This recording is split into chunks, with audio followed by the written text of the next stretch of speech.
Saturday, the other name for Saturday is the bonus day. Actually, all days are bonus days. Free gift, gratuitous gift given to us by the universe, by nature, by God. It is a bonus day.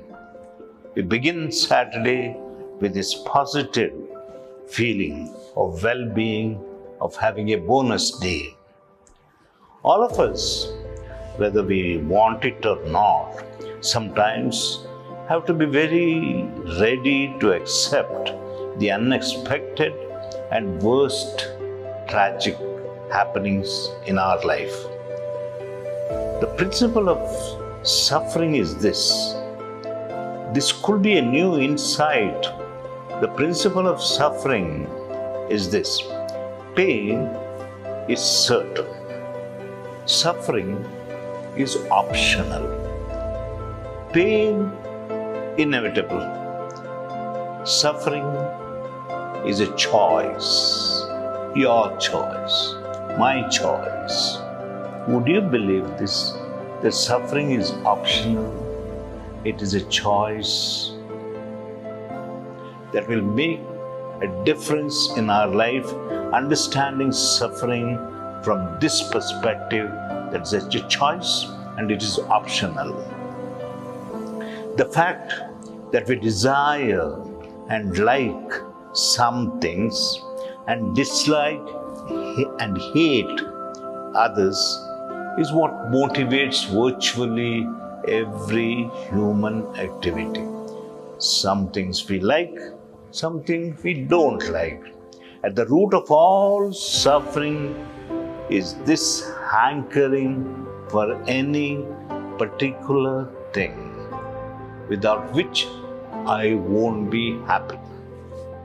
What are those things in your life, in my life, without which we'll never be happy?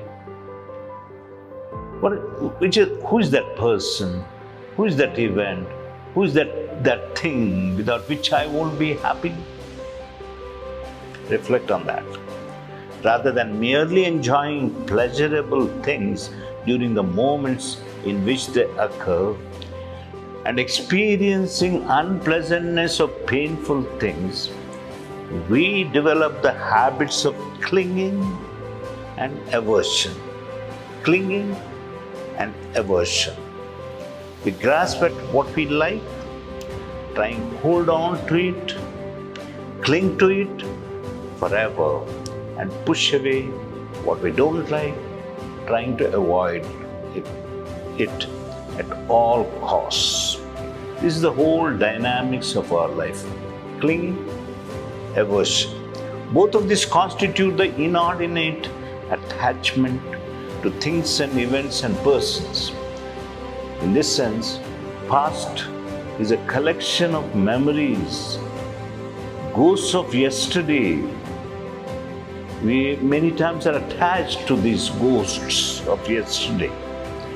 From this perspective, in our daily life, pain is inevitable. We don't have a choice, it's certain. But suffering is an optional extra. Pain is inevitable, suffering is our choice.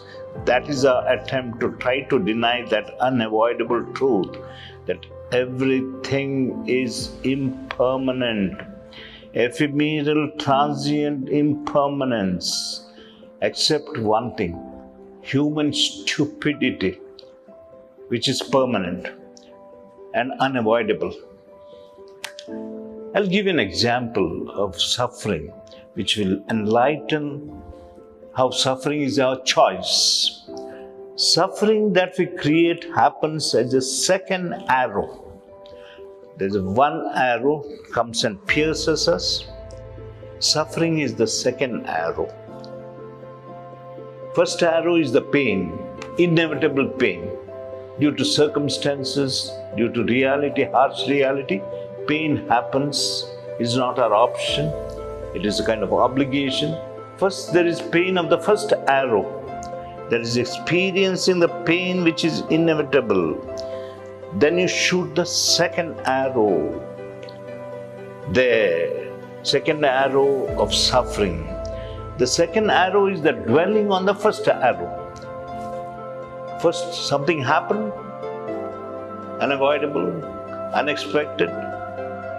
Then I use the second arrow. Thus, double the pain, like ruminating, worrying about this incident.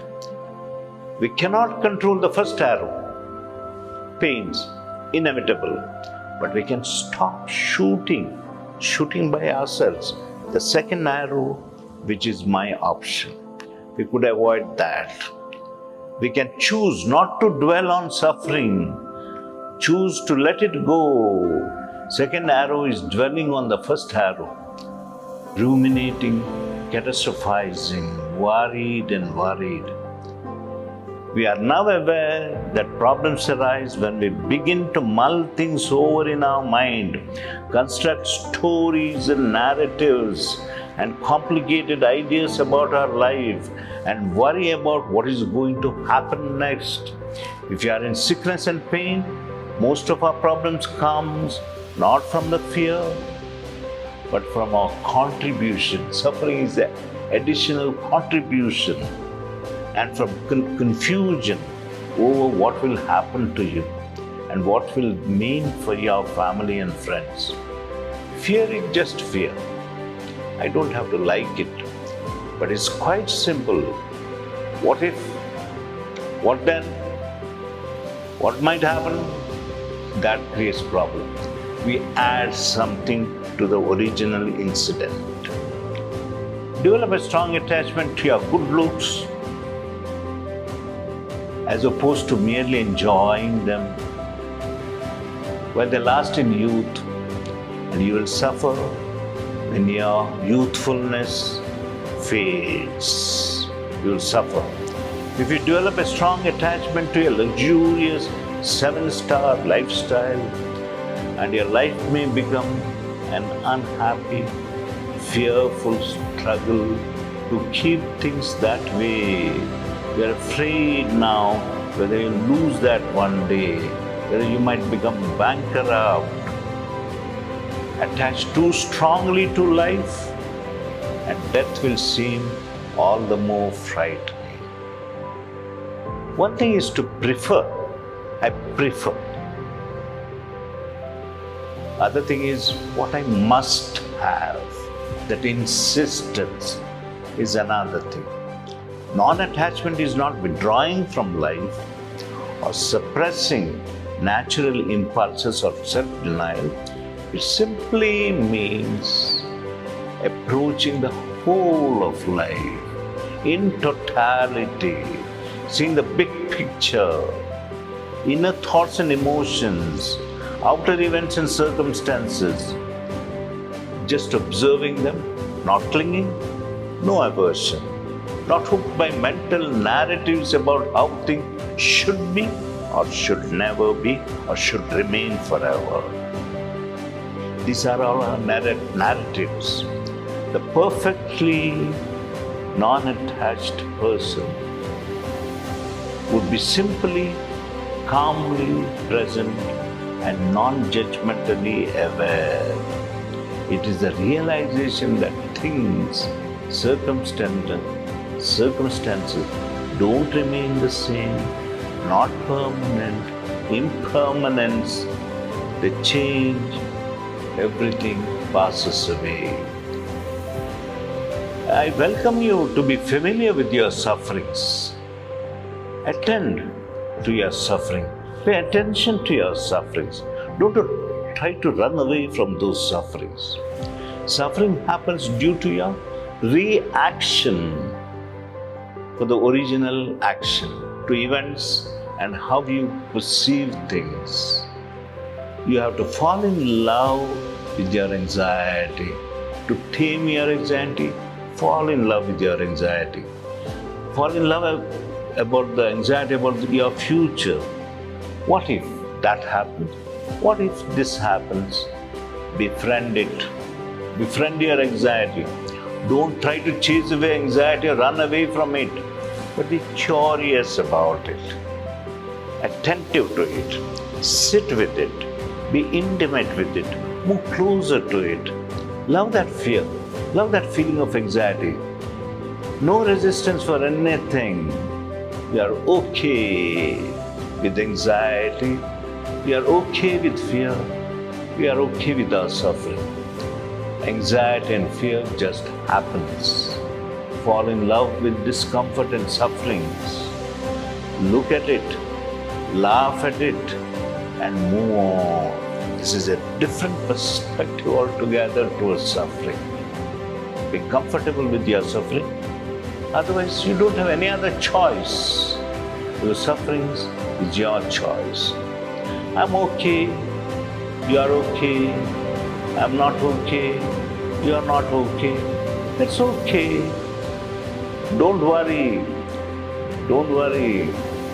Take this realistic attitude. Don't worry, because everything is out of control in reality. We want to control something on which we don't have control whatsoever. You can become happy just by deciding to be happy. Remember that. You can become happy just by deciding to be happy. I wish you very constructive decisions on this Saturday.